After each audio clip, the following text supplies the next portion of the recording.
Hi, hello everyone. We have a new game today against Mr. Bakir 2121. We are playing the black pieces, and we have the Sicilian defense in front of us. So our time control is 10 minutes for each side. I've actually tried to find a 10+5 game for a while, but nobody seemed to be interested. So he's playing bishop to b5, trying to double my pawn structure. Let me play the move knight e7. So in the future I might be able to recapture my knight. When he takes my knight, I can recapture it with my knight without doubling my pawn structure. Yeah, so he decided to go back, but this is a small time loss because now the bishop moved twice in the opening. Usually not a very recommendable thing to do.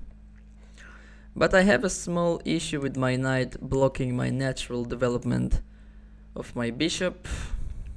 So this is why knight g6 is a nice option here, maybe thinking about knight f4.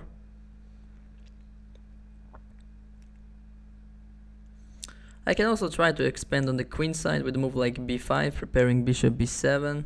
It's a typical Sicilian defense idea. Let's stick to knight g6 though, I think it's a very natural move.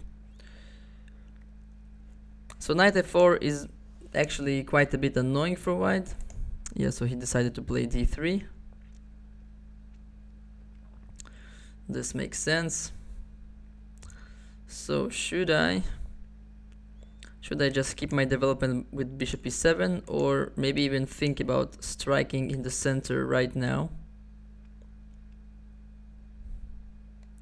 Let's just keep the development, because striking in the center when you are still uncastled, usually it's not a very wise idea. Yeah, so white is not trying to do anything fancy, he's just developing its pieces in a sensible way. Maybe preparing d4 at some point. This is not something I can really avoid, but now I do need to think about this bishop on c8, so let's play b5. So I really want to put my bishop on b7, and also at some point maybe to harass his knight. So he played the move a3 almost instantly, like many people do, even though I'm not sure that's really the right thing to do.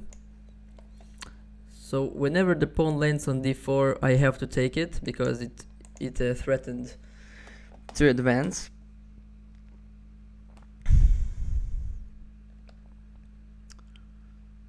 So yeah, eventually we did get a very, let's say, normal position for the Sicilian, even though I have to stress that white lost a bit of time. So he played the move d4 in 2 tempos, and he also played the move bishop b5 and then retreated back to e2. So I think in terms of timing, black is having let's say a nice position comparing to a normal Sicilian. Now I really want to play the move queen c7, just developing my queen, eyeballing also this square. Maybe I will go there actually even right now, because white doesn't seems to is not trying to interrupt with this plan. He's also playing very quickly. So let's see, should I go knight f4 right now, or should I just keep my development with rook c8? It also makes a lot of sense. Let's go rook c8, keeping my options. So you see I have this battery on the c file. I might think about some nice things along the c file, but he's playing the very aggressive move queen h5. I'm not too scared of this, because I can always exchange his light squared bishop if I wish, once again with a move like knight f4 or knight e5. So his attack on the king side doesn't inspire me as very strong.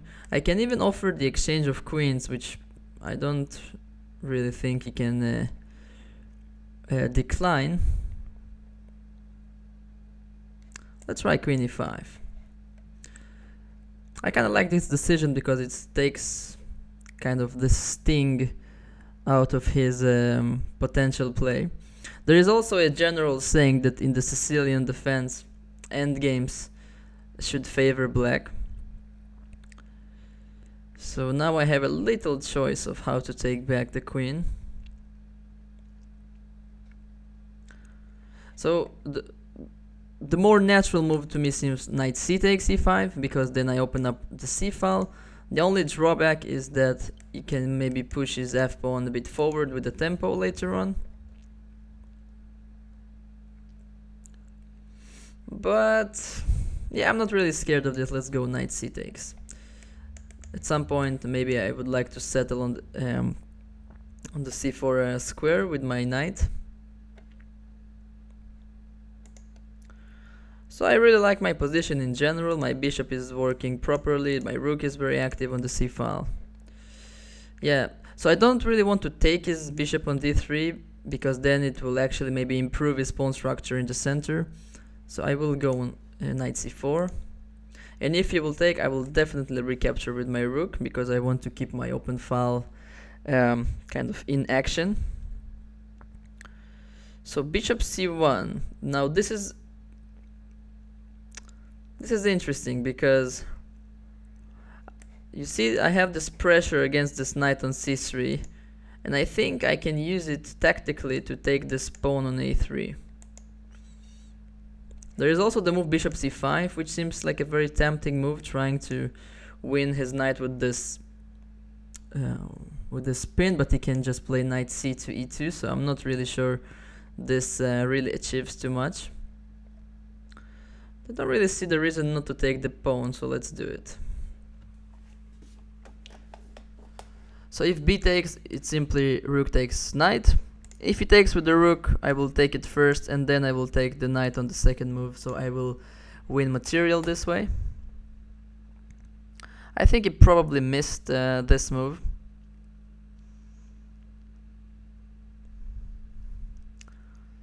So my knight is not really in any danger at any point, because I can always go back on c4. I'm also not afraid of this move f5, because my knight can just go on e5 at any point. Yeah, so he went back on e2. Now this is a threat, so I have to go back.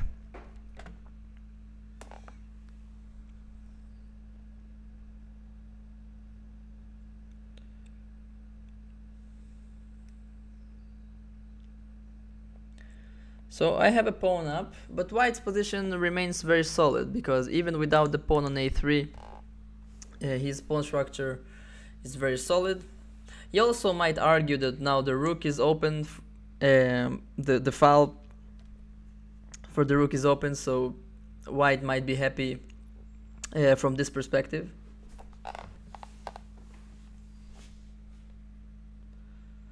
So he's taking a bit of a think here.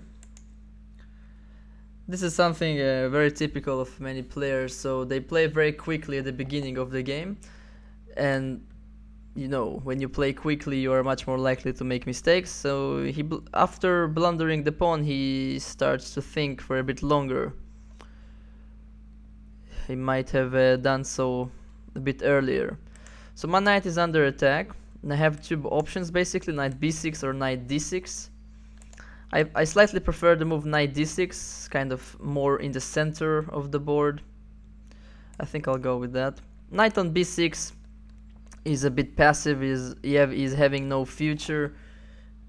He wouldn't have any squares to go to.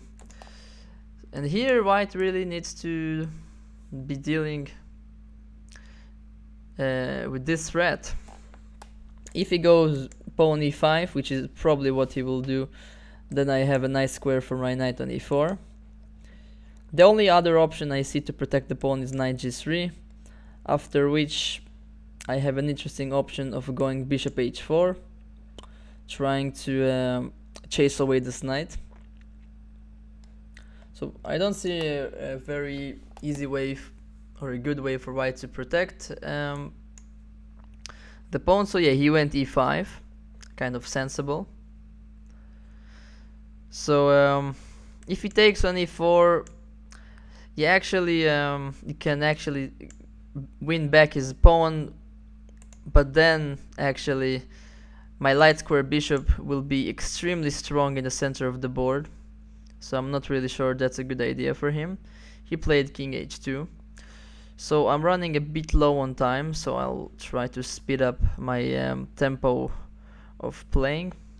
I really want to grab this bishop, so I will play knight c5. After grabbing this bishop, I will also have some opportunities maybe on the c file once he recaptures with the pawn.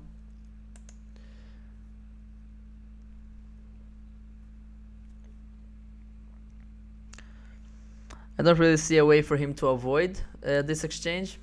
Sorry. One more point which is important, that if white tries to play the move bishop a3 at some point. What's this?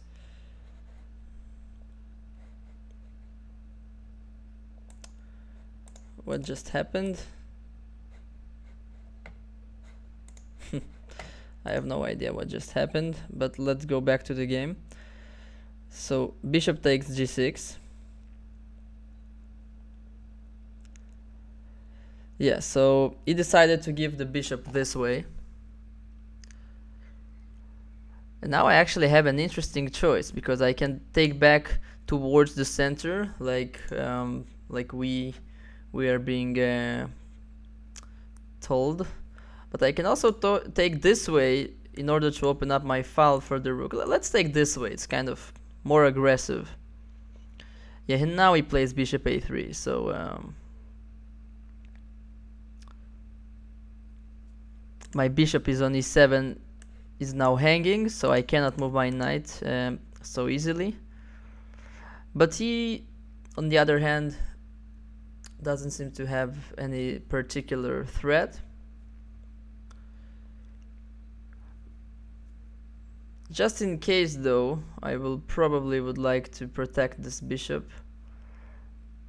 Perhaps with the king actually, because it's an endgame and I do want my king to have active role in this game.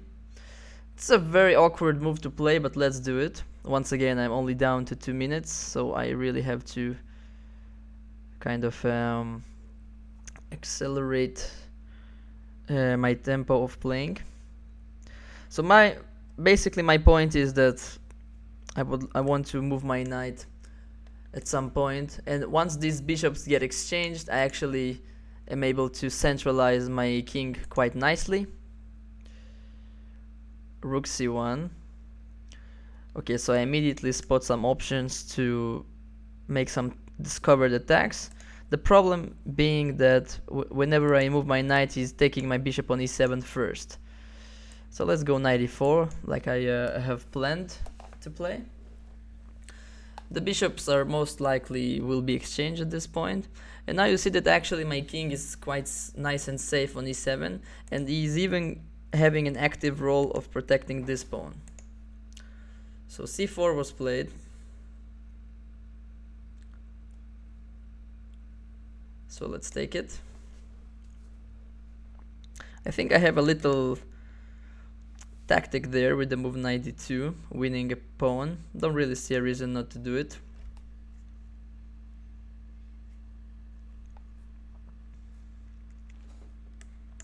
Looks like a free pawn to me. Also, what is nice that from c4 the knight can very easily go to e3, and combined with this bishop on b7, I might be able to do some nice damage to his position. So let's take with the knight this pawn. So I'm now at 2 pawns up, and the knight is ready to go to e3. So okay, so first of all we need to safeguard our bishop. Let's go on d5. Looks like a very secure outpost for this bishop to me. So my next move, given that he's not doing anything special, would be either knight e3. There is also an idea to use this open file, which we mentioned before, to play maybe g5 at one point. But he played knight c3, trying to eliminate my strong bishop, so I really have to step back. The bishop is actually very... I don't really mind putting it in the corner, because it still makes the same good pressure on this diagonal. And the fact that the knight is on c3 might actually be in my favor in some variations, because of this rook attacking, having an X-ray against this knight. But I'm now below 1 minute. So let's play g5. That's a very nice move, because he cannot really take my pawn because of this rook being hanging.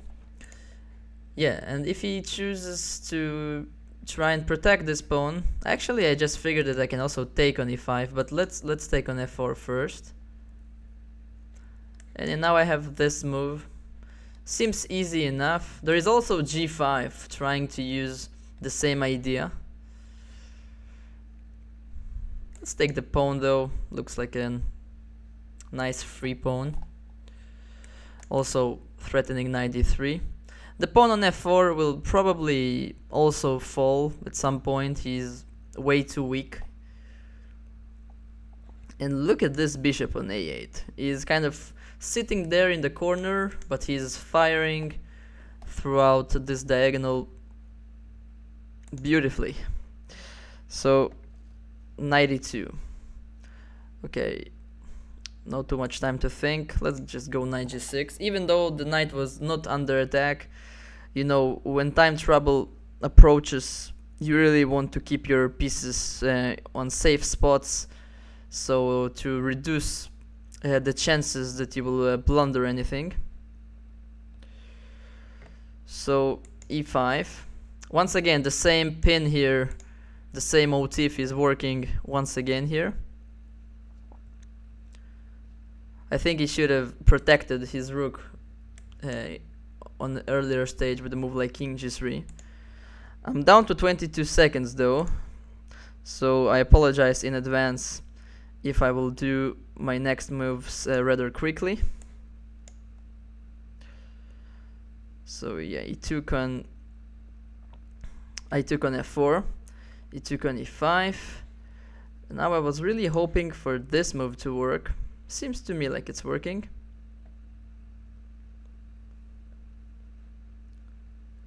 Basically using once again those pins. Now the king actually is the piece which is being pinned. He does have this move though, so I need to be a bit careful. Yeah, the position is a bit confusing. Low on time. Let's just take it. Jesus. Below 5 seconds. Yeah, that was probably a bad move.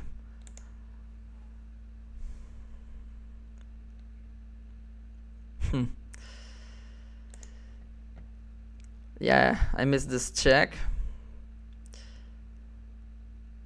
Yeah. I'll pre-move that move just because... No way. That's the risky pre-move.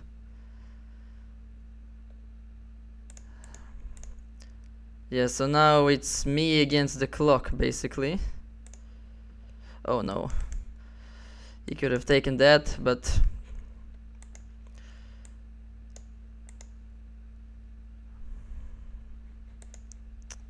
Yeah, I will lose this game on time, probably.